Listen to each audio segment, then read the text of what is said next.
إن الحمد لله نحمده ونستعينه ونستغفره ونعوذ بالله من شرور أنفسنا ومن سيئات أعمالنا من يهده الله فلا مضل له ومن يضلل فلا هادي له وأشهد أن لا إله إلا الله وحده لا شريك له وأشهد أن محمدًا عبده ورسوله يا أيها الذين آمنوا اتقوا الله حق تقاته ولا تموتن إلا وأنتم مسلمون يا أيها الناس اتقوا ربكم الذي خلقكم من نفس واحدة وخلق منها زوجها وبث منهما رجالا كثيرا ونساء واتقوا الله الذي تساءلون به والأرحام إن الله كان عليكم رقيبا يا أيها الذين آمنوا اتقوا الله وقولوا قولا سديدا يصلح لكم أعمالكم ويغفر لكم ذنوبكم ومن يطع الله ورسوله فقد فاز فوزا عظيما اللهم صل على محمد وعلى آل محمد كما صليت على إبراهيم وعلى آل إبراهيم إنك حميد مجيد اللهم بارك على محمد وعلى آل محمد كما باركت على إبراهيم وعلى آل إبراهيم إنك حميد مجيد سبحانك لا علم لنا إلا ما علمتنا إنك أنت العليم الحكيم رب اشرح لي صدري ويسر لي أمري واحلل عقدة من لساني يفقهوا قولي أعوذ بالله من الشيطان الرجيم من همزه ونفخه ونفثه بسم الله الرحمن الرحيم تبارك الذي بيده الملك وهو على كل شيء قدير الذي خلق الموت والحياة ليبلوكم أيكم أحسن عملا وهو العزيز الغفور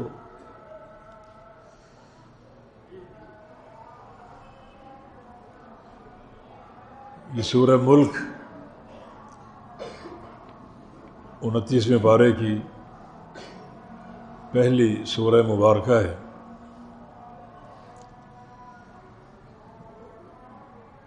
اس کی ابتدائی آیات آپ نے سماعت فرمائی ہیں۔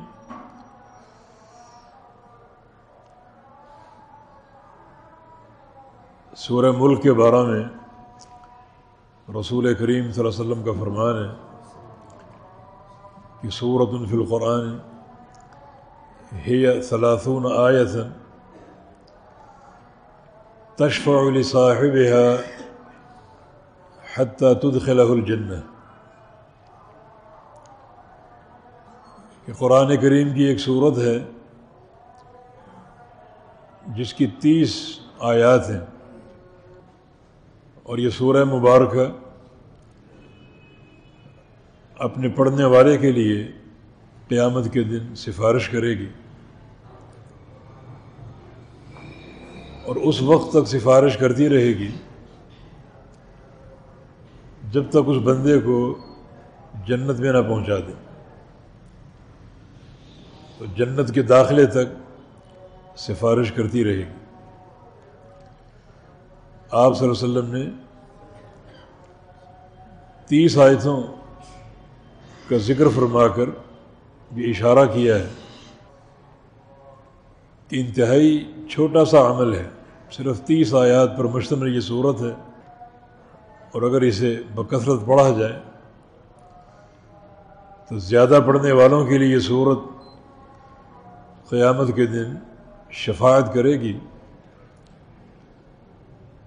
نبی علیہ السلام کی عادت مبارکہ رات کو سونے سے قبل یہ سورت پڑھنے کی احادیث میں مذکور ہے۔ اس کے ساتھ ساتھ اگر اس کے مضامین پر غور کیا جائے، کیونکہ ہر سورت اپنے مضمون کی بنا پر بھی اہمیت کی حامل ہو سکتی ہے، جیسے سورہ اخلاص ہے، جس کو ثلث القرآن قرار دیا گیا ہے، انہا لتعدل ثلث القرآن۔ یہ سورہ اخلاص قل هو اللہ احد 1/3 قرآن کے برابر، اور یہ سورت چھوٹی سی مگر اس کے مضامین بہت ہی عرفہ اور اعلیٰ۔ جیسے ایک صحابی ہر نماز میں یہ سورت پڑھا کرتا تھا، جب معلوم کیا گیا کہ وہ کیوں پڑھتا ہے تو اس نے کہا کہ انی احبھا، مجھے اس سورت سے محبت ہے، انہا صفت الرحمن، یہ ساری کی ساری سورت رحمان کی صفات پر مشتمل۔ نبی علیہ السلام نے فرمایا تھا کہ حبک ایہا ادخلک الجنہ، اس سورت کی محبت نے تمہیں جنت میں پہنچا دیا۔ سورہ فاتحہ جس کو ام القرآن کہا جاتا ہے، اس کی اہمیت بھی اس کے مضامین کی بنا پر، تو اگر سورہ ملک کو اتنی فضیلت دی گئی کہ یہ سورت قیامت کے دن مستقل شفاعت کرے گی، تو گاہے بگاہے اس کے مضامین پر بھی غور کرنا چاہیے۔ بسم اللہ الرحمن الرحیم، تبارک الذی بیدہ الملک، وہ ذات بڑی بابرکت ہے جس کے ہاتھ میں بادشاہت پوری کائنات کی، اور ایک ذرہ بھی اس کی بادشاہت سے خارج نہیں ہے، وہ پوری کائنات کا بادشاہ ہے۔ جب یہ پوری دنیا اس کی مملوک ہے اور اس کی بادشاہت کے نظام کے تحت ہے، تو پھر اس دنیا میں اللہ تعالیٰ کی مشیت کے بغیر کچھ نہیں ہو رہا۔ اللہ تعالیٰ اس دنیا کا مالک ہے، اور اس کی اس ملکیت میں اس کی مرضی کے علاوہ کچھ نہیں ہو رہا۔ اسی کی مشیت قائم اور نافذ ہے، اسی کے فیصلے اٹل ہیں، اور اسی کی تدبیریں اس کائنات کو گھیرے ہوئے ہیں۔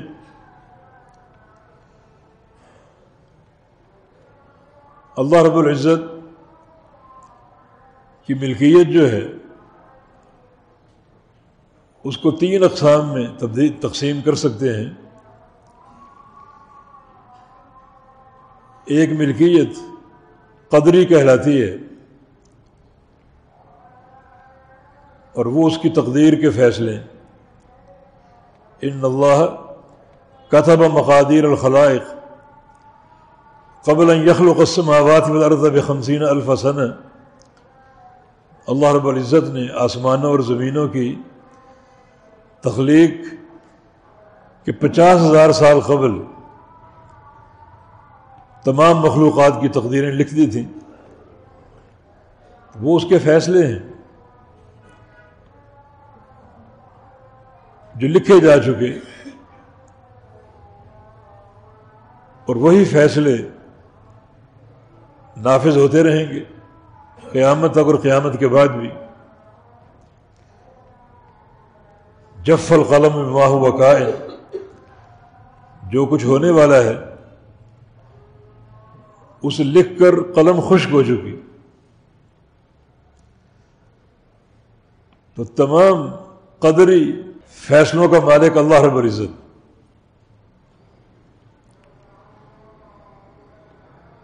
اور اس کی مشیت کے بغیر اس کائنات میں کچھ نہیں ہو رہا، نہ کوئی کچھ کر سکتا ہے، جس پر ایمان لانا ضروری ہے۔ اللہ تعالیٰ کے علاوہ کسی کو اس کائنات میں ایک ذرے کے تصرف کا اختیار نہیں، وہ کوئی فرشتہ ہو، جن ہو، نبی ہو، ولی ہو، سارے اللہ تعالیٰ کے امر کے تابع ہیں اور اس کی تقدیر کے فیصلوں کے سامنے مجبور محض ہیں۔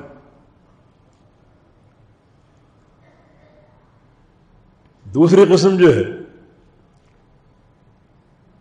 وہ اللہ تعالیٰ کے شرعی فیصلے، امور شرعیہ، یہ اختیار بھی اللہ رب العزت کے پاس ہے، ہر ایک کے لیے شریعت بنانا، دین بنا کر نازل کرنا، جتنے بھی شرعی فیصلے ہیں اللہ رب العزت کے اختیار میں ہیں، اور کسی شخص کے پاس، کسی امام کے پاس، کسی مجتہد کے پاس، کسی فقیہ کے پاس کسی ایک فیصلے کا بھی اختیار نہیں۔ لِكُلٍّ جَعَلْنَا مِنْكُمْ شِرْعَةً وَمِنْهَاجًا، سب کے لیے شریعت ہم نے بنائی ہے، حتیٰ کہ نبی آخر الزمان محمد ابن عبداللہ صلی اللہ علیہ وسلم تشریف لائے، اللہ تعالیٰ نے ان کے لیے بھی شریعت بنائی اور ان کے ذریعے ہم تک پہنچا دی، اور ساتھ یہ بات فرما دی کہ الیوم اکملت لکم دینکم، کہ آج میں نے دین مکمل کر دیا، آپ پر دین کی تکمیل فرما دی۔ اب یہ دین قیامت تک قائم اور محکم ہے، نہ اس میں کوئی تغیر کر سکتا ہے، نہ کوئی تبدیلی کر سکتا ہے، نہ کسی اضافے کا اختیار ہے، نہ کسی کمی کا اختیار ہے۔ یہ اس کے شرعی فیصلے ہیں۔ جیسے وہ حکم قدری کا مالک ہے، کس بندے نے کب پیدا ہونا اور کب مرنا ہے، کتنا جینا ہے، کتنا کھانا ہے، کتنا پینا ہے، سب لکھا ہوا ہے اور اس کے مطابق ہی ہو رہا ہے۔ ویسے اس کے شرعی فیصلے، اقیم الصلاۃ، نماز قائم کرو، اور نماز کیسے قائم کرو، جیسے اللہ نے تعلیم دی اپنے پیارے پیغمبر کے ذریعے، کتب علیکم الصیام، روزے فرض ہیں، اللہ رب العزت کا شرعی فیصلہ ہے، اور طریقہ رسول اللہ صلی اللہ علیہ وسلم کا، وآتوا الزکاۃ، زکوٰۃ دو، شرعی حکم ہے اور طریقہ رسول اللہ صلی اللہ علیہ وسلم کا۔ الغرض، تمام امور شرعیہ کا اللہ تعالیٰ ہی مالک ہے، بیدہ الملک، اس کے ہاتھ میں بادشاہت ہے، اور یہ کائنات اس کی مملوک ہے، اس کے سامنے مقہور اور غلام ہے، اور اللہ تعالیٰ کی اس جہان میں اللہ تعالیٰ کے امر اور اس کی مشیت کے بغیر کچھ نہیں ہو رہا۔ ایسا وہ مالک، آسمانوں کا مالک، زمینوں کا مالک، ایک ایک ذرے کا مالک، جن کو تم اللہ کے سوا پکارتے ہو وہ سارے مل کر بھی، کھجور تو کیا، اس کی گٹھلی تو کیا، گٹھلی کے اندر ایک باریک دھاگا سا ہوتا ہے، قطمیر، اس کے بھی مالک نہیں ہے۔ اللہ تعالیٰ ہی مالک ہے، مالک الملک ہے، مالک الاملاک ہے، دنیا کا مالک ہے، آخرت کا مالک ہے، اور آخرت میں اس کے حکم کی تیسری قسم جو ہر حال میں نافذ ہوگی، وہ اس کے جزائی فیصلے، سارے بندوں کا حساب اللہ ہی نے لینا ہے، اور کامیابی اور ناکامی کے فیصلے اللہ تعالیٰ نے کرنے۔ یہ حکم جزائی کہلاتا ہے جو اللہ ہی کے اختیار میں. نبیوں تک کا وظیفہ رب سلم ہوگا. یا اللہ سلامتی عطا فرما دے، سلامتی عطا فرما دے. دنیا نفسی نفسی پکارے گی کہ ہائے میری جان میری جان. اللہ تعالیٰ کے فیصلے نافذ ہوں. یہ پہلی آیت کریمہ یہ اعلان کر رہی ہے کہ اللہ رب العزت بادشاہ مطلق ہے اور اس کے فیصلے اس کائنات میں نافذ ہیں. یہ دنیا اس کی مملوک ہے اور وہ اس پوری دنیا کا مالک ہے اور اس کی مرضی اور مشیت کے علاوہ کچھ نہیں ہو رہا. وَهُوَ عَلَى كُلِّ شَيْءٍ قدیر. وہ ایسا مالک نہیں ہے جو کبھی بے بس ہوتا ہو، بلکہ وہ ہر شے پر قادر، جو کرنا چاہے کرنے پر قادر ہے. کوئی چیز اس کو عاجز نہیں کر سکتی، نہ اس کو تھکاوٹ لاحق ہوتی، نہ اس کو نیند اور اونگ آتی، نہ کوئی ذرہ اس سے اوجھل اور مخفی ہے. ہر شے پر قادر ہے، حتیٰ کہ جو چیز آپ کے نزدیک محال ہو اللہ تعالیٰ اس پر بھی قادر. محال سے مراد دو ازداد کا جمع ہونا. ایک چیز چھوٹی بھی ہو اور بڑی بھی ہو، سفید بھی ہو اور کالی بھی ہو. یہ اجتماعی ضدین کہلاتا ہے، یہ جس کو علماء نے محال قرار دیا. لیکن خالق کائنات کی قدرت سے یہ چیز بھی باہر نہیں ہے، وہ اس پر بھی قادر، جس کی بہت سی مثالیں ہو سکتی ہیں. لیکن ایک بالکل واضح مثال یوم آخرت کی ہے، قیامت کے دن کی ہے. وہ ایک دن دنیا کے 50,000 سال کے برابر، اتنا طویل. مگر نبی علیہ السلام کی حدیث ہے جو اللہ کے مومن بندے ہوں گے ان پر یہ دن دو نمازوں میں جو وقفہ ہوتا ہے اس کے بقدر ہوگا. جیسے ظہر اور عصر کے مابین 2-2.5 گھنٹے کا وقفہ، ان پر یہ دن 2-2.5 گھنٹے میں گزر جائے گا. تو ایک ہی شے طویل بھی ہے اور چھوٹی بھی. یہ خالق کائنات کی قدرت ہے، اللہ تعالیٰ کی قدرت ہے. بظاہر جلتی آگ کو اللہ تعالیٰ نے گلزار جنت بنایا، لوگوں کو شعلے نظر آ رہے ہیں. اصحاب اخدود کا قصہ، جن اللہ کے بندوں کو آگ میں خندقوں میں جھونکا گیا، بظاہر آگ دکھائی دے رہی ہے مگر جو مومن اس میں گرائے جاتے تھے ان کے لیے وہ ظاہری آگ گلزار جنت بن جاتی. تو بہت سے مظاہر ہیں اللہ تعالیٰ کی قدرت کاملہ کی دلیل. وَهُوَ عَلَى كُلِّ شَيْءٍ قدیر. اللہ تعالیٰ ہر شے پر قادر ہے اور کوئی چیز اس کے احاطہ قدرت سے باہر نہیں ہے.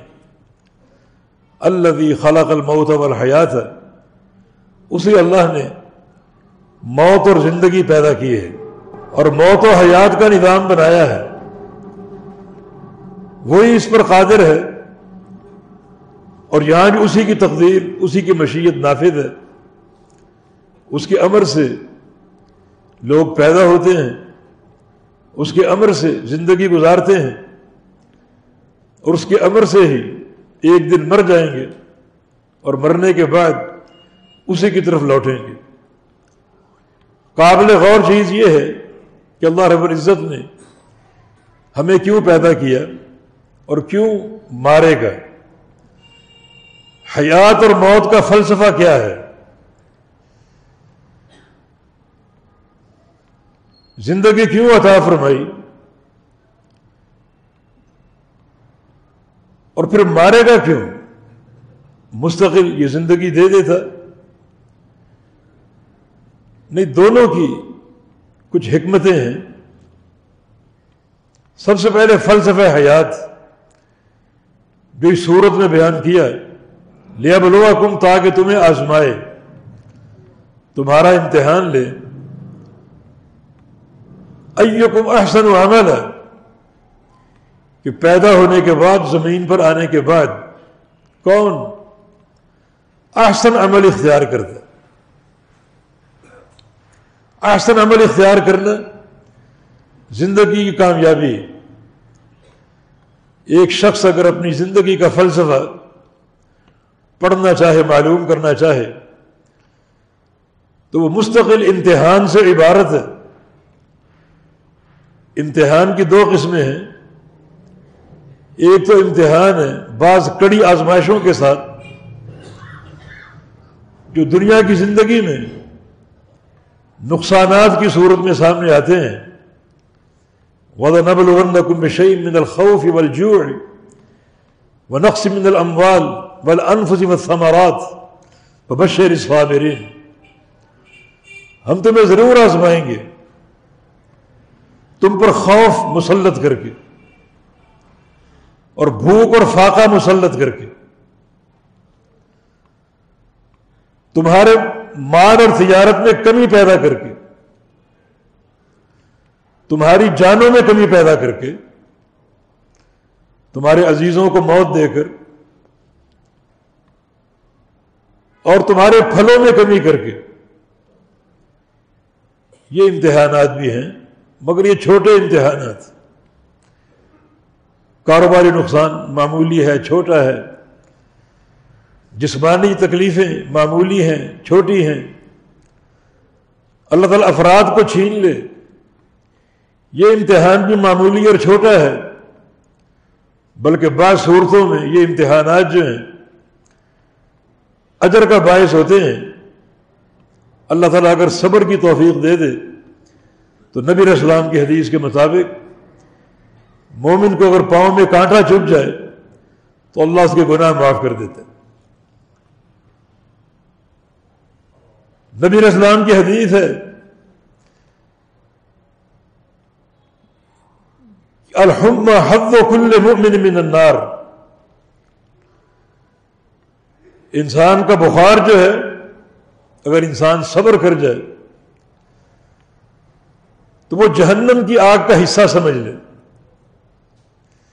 جس کا معنی یہ ہے کہ اللہ تعالیٰ نے جو عذاب قیامت کے دن دینا تھا وہ دنیا میں بخار کی صورت میں دے دیا، اب قیامت کا حساب بے باک ہو گیا، اب اس کو جہنم کا عذاب لاحق نہیں ہوگا۔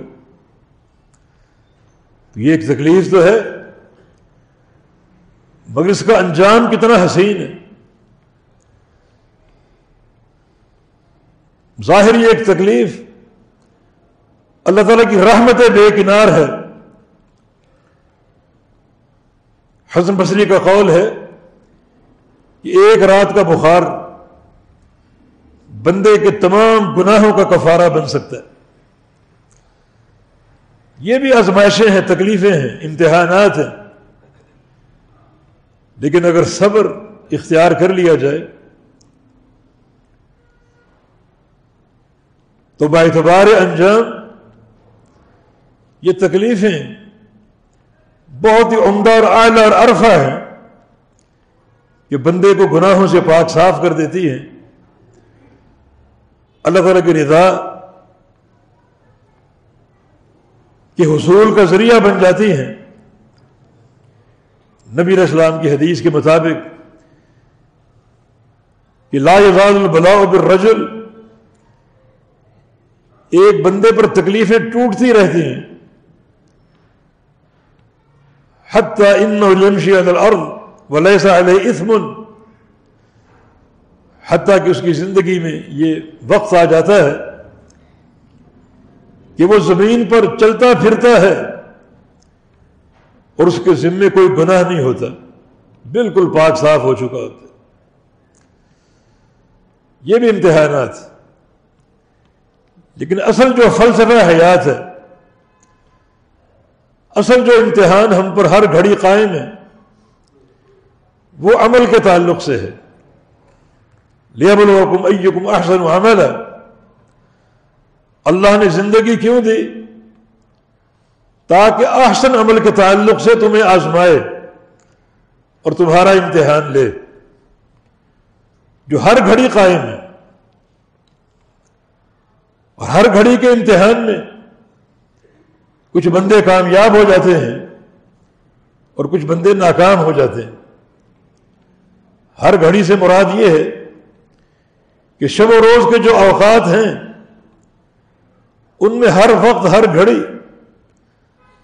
کوئی نہ کوئی عمل اللہ تعالیٰ کی طرف سے مقرر ہے جو آپ نے کرنا ہے۔ جب وہ گھڑی داخل ہوتی ہے تو آپ کا امتحان شروع ہو جاتا ہے۔ جیسے جمعے کی گھڑی ہے، اللہ تعالیٰ کی آزمائش شروع ہو چکی، کچھ بندے مساجد کی زینت بن جاتے ہیں اور جمعے کے تقاضے پورے کرتے ہیں، مگر اب بھی آپ باہر جا کر دیکھیں تو بازار دکانیں کھلی پڑی ہیں اور لوگوں کو جمعے کی ادائیگی کی ہوش نہیں ہے، وہ ناکام محض ہیں، وہ اس امتحان میں ناکام ہو چکے۔ اب یہ تو عمل کی بات ہے، احسن عمل کی بات کیا ہے؟ احسن عمل کی بات یہ ہے کہ آپ کا جمعہ پڑھنا کیسا ہے، نبی علیہ السلام کی احادیث کی روشنی میں ہے یا نہیں؟ جلد گھر سے آنا، اچھے کپڑے پہننا، خوشبو کا استعمال کرنا اور کثرت سے نوافل پڑھنا، سورہ کہف کی تلاوت کرنا،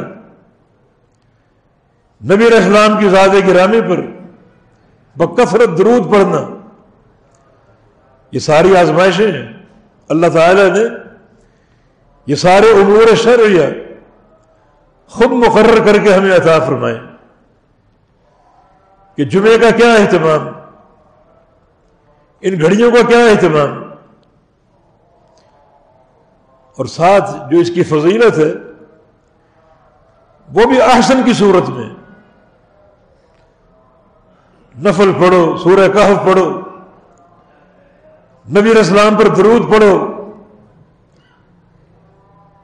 خطیب آ جائے، خطبہ شروع ہو جائے، خاموشی سے سنو، پھر جمعے کی نماز ادا کرو، اپنے گھروں کو لوٹ جاؤ، تو یہ عمل 10 دن کے گناہوں کا کفارہ ہے، جو آئندہ 10 دن، پورا ایک ہفتہ جمعے سے جمعے تک اور 3 دن مزید 10 دن کے گناہوں کا کفارہ ہے، لیکن احسن عمل کے ساتھ، عمل میں نبی علیہ السلام کی سنتوں کا حسن پیدا کر کے، آپ کے طریقہ کار کو نافذ کر کے، کیونکہ احسن 2 چیزیں ہیں اس کائنات میں، اما بعد فإن احسن الکلام کلام اللہ واحسن الہدی ہدی محمد صلی اللہ علیہ وسلم، کہ سب سے بہترین کلام کلام اللہ ہے اور سب سے بہترین طریقہ محمد الرسول اللہ صلی اللہ علیہ وسلم کا طریقہ ہے۔ تو آپ کا جو بھی عمل ہو وہ اس احسن کی بنیاد پر ہو، تبھی وہ احسن بنے گا۔ احسن شے جو ہے وہ احسن چیزوں سے مل کر مرکب ہوتی ہے۔ یہ ممکن نہیں ہے کہ آپ ایک احسن شے بنانا چاہیں اور اس کے لیے مادہ جو ہے وہ گھٹیا استعمال کریں، وہ احسن و معیاری بن ہی نہیں سکتے جب تک اس کے اجزاء احسن نہ ہو۔ تو اللہ تعالیٰ نے اور نبی علیہ السلام نے اس خطبے میں جو آپ نے ہمیشہ ارشاد فرمایا، قرآن کو احسن کہا ہے اور اپنے پیارے حبیب کے عمل کو، طریقے کو احسن قرار دیا ہے۔ لِيَبْلُوَكُمْ أَيُّكُمْ أَحْسَنُ عَمَلًا، مستقل تمہارا امتحان رات ہو دن ہو تم پر قائم اور نافذ ہے کہ احسن عمل کون اختیار کرتا ہے اور احسن عمل کا ذخیرہ کون تیار کرتا ہے۔ یہ ایک کڑا امتحان ہر گھڑی قائم ہے اور کامیابی اور ناکامیوں کے فیصلے ہو رہے ہیں۔ جیسا کہ نبی علیہ السلام کی حدیث ہے کہ ہر شخص صبح کرتا ہے، اپنے گھر سے نکلتا ہے اور شام تک یا وہ کامیاب ہو چکا ہوتا ہے یا ناکام۔ یہ ایک تمثیلی انداز ہے۔ ہر شخص صبح کرتا ہے، صبح اس پوری کائنات پر نمودار ہوتی ہے، پھر شام بھی آتی ہے، رات بھی آتی ہے۔ اکثر لوگ صبح ہی کو گھر سے نکلتے ہیں اور شام ہی کو لوٹتے ہیں۔ صبح سے شام تک کے جو اوقات ہیں ان میں مختلف آزمائشیں بندے پر قائم ہیں۔ مثلا روزی کیسی کما رہے، حلال یا حرام، کوئی تمیز ہے یا نہیں؟ ہر آن ہر گھڑی آزمائش مسلط ہے اور یہ امتحان قائم ہے۔ جو بندے کھلی آنکھوں سے رزق کے ایک ایک دانے کو پرکھتے ہیں اور کماتے ہیں، وہ اس امتحان میں ہر گھڑی کامیاب ہے، اور جن کی آنکھیں بند ہیں بس مال آنا چاہیے اور ہائے دنیا، یہ ان کا وظیفہ حیات بن چکا ہے۔ حلال و حرام کی تمیز مٹ چکی ہے، ہر گھڑی وہ ناکامی کے گڑھے میں گر رہے ہیں، مسلسل ناکام ہو رہے ہیں۔ نبی علیہ السلام کی حدیث ہے، لن يدخل جنت لحم نبت من حرام، انسان کا جو گوشت اور خون رزق حرام سے بنتا ہے وہ جنت میں داخل ہو ہی نہیں سکتا۔ تو اسے آپ اندازہ کریں یہ کتنی کڑی آزمائش ہر گھڑی قائم ہے۔ پھر دن بھر آپ کے معمولات کیا تھے؟ اذانیں سنتے تھے، فوراً اپنی دکان سے اٹھ کر مسجد کا رخ کرتے تھے یا نہیں کرتے تھے؟ مسلسل ایک امتحان قائم ہے۔ نبی علیہ السلام نے عالم برزخ میں ایک قبر کا منظر دیکھا کہ فرشتے ایک شخص کو بری طرح مار رہے ہیں، بلکہ اس کے سر کو پتھر سے کچل رہے ہیں، اور کچلنے کا یہ عمل اس کے ساتھ قیامت تک جاری رہے گا۔ طریقہ یہ تھا کہ فرشتے کے ہاتھ میں ایک پتھر ہے، بھاری چٹان ہے جو اس کے سر پہ مار رہا ہے، اور سر پاش پاش ہو جاتا ہے۔ پھر وہ چٹان جو ہے وہ گیند کی طرح اچھل کر اس کے ہاتھ میں آ جاتی ہے اور سر دوبارہ جڑ جاتا ہے، اور فرشتے پھر وہ پتھر اس کے سر پہ مارتے ہیں، پھر وہ پاش پاش ہو جاتا ہے۔ نبی علیہ السلام یہ منظر دیکھ رہے ہیں، جبریل امین ساتھ ہیں۔ پوچھا کہ یہ کون شخص ہے اور کیا گناہ ہے اس کا؟ جبریل امین نے جواب دیا کہ یہ سلوک اس کے ساتھ قیامت تک ہوتا رہے گا۔ یہ شخص کون ہے؟ رفض القرآن وکان ینام عن الصلاۃ المکتوبہ، اس نے قرآن یاد کر کے بھلا دیا۔ اللہ نے ایک نعمت اس کے سینے میں رکھی، مگر یہ دنیا کی بھول بھلائیوں میں کھو گیا اور دنیا کو ہر شے پر مقدم کر ڈالا۔ قرآن پاک سے توجہ ہٹ گئی اور آہستہ آہستہ بھول گیا۔ دوسرا گناہ یہ ہے کہ مسجد میں جماعت کھڑی ہوتی اور یہ گھر میں سو رہا ہوتا۔ اب یہ سزا جو ہے اس کو قیامت تک ملے گی۔ تو اذان کا معنی کیا ہے اور مسجد کی حاضری کا معنی کیا ہے؟ نماز کے وقت کا معنی کیا ہے؟ اذان کا معنی اللہ کی ابتلا، اللہ کا امتحان شروع ہو چکا۔ اب اس میں کون احسن کا رنگ بھرتا ہے؟ کون شخص اذان ہوتے ہی اپنے اس عمل میں حسن کا اعلیٰ معیار قائم کر دیتا ہے، بار بار گھڑی نہیں دیکھتا، بس اللہ کا فریضہ آ پہنچا، اللہ کے داعی نے دعوت دے دی، حی علی الصلاۃ حی علی الفلاح، فوراً حاضری کے لیے تیار ہو جائے. رجل قلبہ معلق بالمساجد، جس شخص کا دل معلق ہو مسجد کے ساتھ، اللہ تعالیٰ قیامت کے دن اس کے اس احسن عمل پر اسے اپنے عرش کا سایہ عطا فرما دے گا.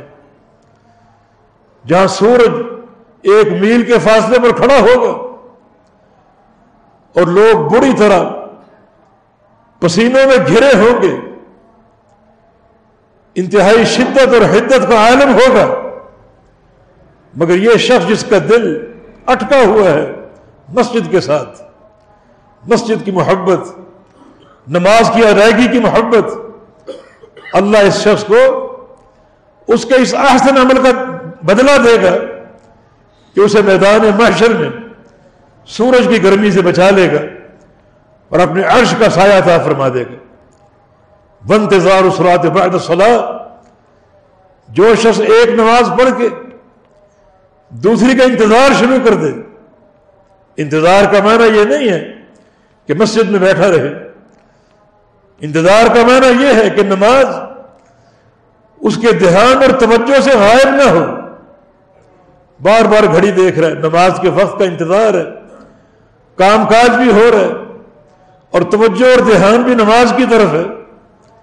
تو اس کا معنی یہ شخص جو ہے وہ جو احسن کا امتحان ہے اس میں کامیاب ہے. اور جن کو کاروبار سے محبت ہے، اذانیں سن رہے، پرواہ نہیں ہے، نمازیں اس کے سامنے قائم ہو رہی ہیں، کوئی پرواہ نہیں، کوئی توجہ نہیں، بری طرح ناکام ہے. تو ابتلا کی یہ گھڑی، امتحان کی یہ گھڑی ہر آن موجود ہے، اور یہ فلسفہ حیات ہے. ہم نے تمہیں زندگی کیوں دی؟ اس لیے نہیں کہ تم شترے بے مہار بن کر جو چاہو کرو، معصیتیں کرو، گناہ کرو، بلکہ زندگی اس لیے تھی کہ اس کو احسن بنا لو، حیات طیبہ بنا لو، تاکہ جب اخروی فیصلے ہوں تو آج کی حیات طیبہ جو ہے وہ قیامت کی حیات طیبہ کا ذریعہ بن جائے اور باعث بن جائے. یہ فلسفہ حیات ہے، ہر آن امتحان قائم ہے. مثلا عقیدے کا، توحید کا امتحان ہر گھڑی مسلط ہے، ہر آن، ہر گھڑی، ہر لمحہ، ہر لحظہ حفاظت توحید کی ضرورت ہے. وما خلقت الجن والانس الا ليعبدون، میں نے انسانوں اور جنوں کو صرف اپنی عبادت کے لیے پیدا کیا ہے، اپنی توحید کے فہم کے لیے اور اپنی توحید کی معرفت کے لیے. یہ امتحان تو ہر سانس کے ساتھ جاری ہے. کسی لحظہ اگر شرک آ گیا تو پوری زندگی معطل اور بیکار ہو گئی. ہر لحظہ توحید کی حفاظت کی ضرورت ہے، اور یہ بڑا کڑا امتحان ہے. اس لیے محمد الرسول اللہ صلی اللہ علیہ وسلم نے ایک وظیفہ ہمیں بتایا کہ اگر بھول چوک سے شرک ہو جائے تو اس وظیفے کی برکت سے اللہ رب العزت اس شرک سے بری کر دے گا، اس شرک کو معاف کر دے گا. اور وہ ہے رات کو سونے سے قبل سورہ کافرون کی تلاوت کرنا. بسم اللہ الرحمن الرحیم، قل یا ایھا الکافرون لا اعبد ما تعبدون. یہ پوری سورت پڑھ کر رات کو سو جائے تو اس دن جو بھولے سے شرک ہو گیا، بندے کے دھیان میں نہ رہا، بے توجہی میں ہو گیا، تو کتبت لہ براءۃ من الشرک، اللہ اس شرک سے بری کر دے گا. تو یہ امتحان توحید کا امتحان ہر لحظہ بندے پر قائم ہے، بلکہ مقصد تخلیق اللہ تعالیٰ کی توحید ہے، اور یہ بڑا کڑا امتحان ہے اللہ تعالیٰ کی توحید کو پہچاننا اور اس کی معرفت کو حاصل کرنا.